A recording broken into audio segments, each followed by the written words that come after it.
Hey guys, BGrubberUp here. So you guys probably know I really like tower defense games, and recently I've rediscovered a tower defense game I used to play before I made my channel, and that game is Tower Galactia. This game is not very heard of. I mean, the average is like 8 players, despite being super high quality. Like, I see almost no videos on it, but it is super good. So today I decided I will talk to you about this, amazing game. Before we get started, I would like to say that I've only gotten through 2 of the game's worlds, so my opinion might not be like the best because I haven't played through the full game yet. But I really wanted to make this video, so without further ado, let's get into it. So this game is about you, a leader of a space army with your assistant Plavo. He's like commander in TDS, except he's like way better at giving tips. So you two had power cores that you used to get to the galaxy Ligos, which is where the first world is. But when you arrived, this course like scattered. So now you ask your the king for them back, but he says no. So you have to take them back.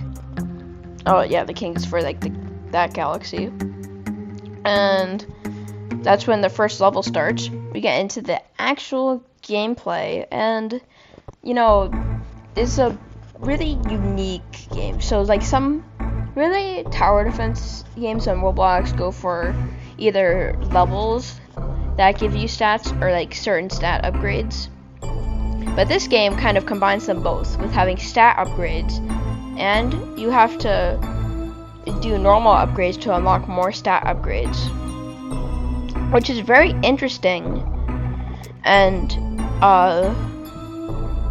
they're like upgraded individually, and sometimes the like major upgrades, which are called tiers, will give you little extra buffs. But for right now, the towers you have is literally just the recruit, which is just basically scout, and so you just have to solo the first level with that, and it's pretty simple. It's like 15 waves. And when you beat the boss, you get one of the power cores back, and then you have to go through the rest of the levels to get the rest of them back. And the second level has flying enemies. Now, you might just think, what's so bad about flying enemies? All you have to do is get a tower that has flying detection. But flying enemies look really different. So in this game, there's a little setting that you could change to 3D targeting. So you could see if your tower can hit flying enemies. But it's not just as simple as, oh, if its range actually goes up, it can hit flying enemies. No. Different flying enemies have like different like heights they're flying at, and like the more range you have, the higher up the range goes, and like the farther away from the tower itself the range goes, like the higher the flying detection range is. And if like enemy is flying and ever so slightly touches the range, it's getting blasted. So that's just kind of how the flying detection works in this game. And you probably have enough for like other towers, which means that I'm going to discuss the different damage types in this game. There are 5 damage types currently in the game, which are sharp, poison, melee, explosion, and magic. And they can all be resisted by enemies, which makes the game very unique because you have to use different strategies for each level. There's not one strategy that will constantly work for every level. And you have to use a variety of towers, because if you, let's say you only try and use sharp, then an enemy that resists sharp heavily might come along, and you have to be careful with how you, like what towers you place. Which that really keeps the game fresh, and you have to like stay on your toes. And that's really shown off in this next level, which has a lot of enemies with defense to certain types of damage. And after that, there is a bonus level, which also really keeps the game fresh because it's not part of the story and it's not required to progress. But if you do play that level, you get a lot of rewards. So that's really useful if you want to do that. And the level is difficult, but you definitely can beat it without having to go to the next world. And at the final level of Galactia, you get to the king's base, and he has a big power core, and you have to get through 21 waves, which for this game is a decent amount. For the first world, that's the highest. But it's not like the first boss. All the levels have had bosses. This one has a remix of the boss theme, and is decently strong. So once you defeat him, he surrenders, and you and him decide to have a truce. So Lava sees this new galaxy, and it's like, hey, let's go check it out. But oh, I forgot to mention the king's name is Japtus. I think that's how you say it. But he says that you really do not want to go there. But Lava says we should just send a few people to check it out. That was a really bad decision because they instantly get knocked out and massacred. And the player's reaction here is just perfect.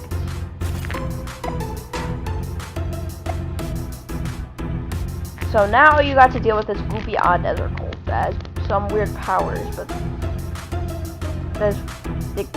they have magic resistance, I guess. But it's nothing too difficult because there are very few magic powers in this game. I mean, I guess there's one for this world. And now you have new towers, which new towers that you can buy in the shop. And each world has its own currency, which really helps out because then you can't just grind out the first world a bunch. You have to grind out in this world. So now you go through another level, which doesn't really have anything really too interesting. And then after that, you have a little split with two worlds you can decide to. And both of them have us encounter our first hidden enemy. Now, usually in tower defense games, you just grab some upgrades that can give your tower hidden section. But no, this game is unique. We're not doing that. So in this game, you have to use the Tower Orb site, which you get for free at the beginning of this world. And how you use it is very complicated, because you can't just place it down and bam, it kills all the hidden enemies. No, you have to place it down strategically, because all it does is make the enemies unhidden for a temporary time. That can be upgraded, but definitely it needs you to know how to space them good. So once you figure that out, the level's a bit of a breeze. And then you get on to the final level, which I still haven't beat because it's way too hard and I can't do anything about how difficult it is. But yeah, I wanted to just tell you what happened. Supposedly you beat the cool prophet or whatever, and he dies or something. I don't know. Because I keep dying. It's this stupid thing that's basically tank, except it's not. It's active. Yeah. So this game is very cool. There are definitely still secrets and some hidden lore that I've not discussed in this video. Now, if you want to see some more actual gameplay of this game, rather than the footage in the background, or you want to see a part 2 once I actually beat that level, then make sure to subscribe and comment down below. And remember to check out the game. The link is down below in the description. But that'll be it for today. Thank you guys for watching. Get Verb out.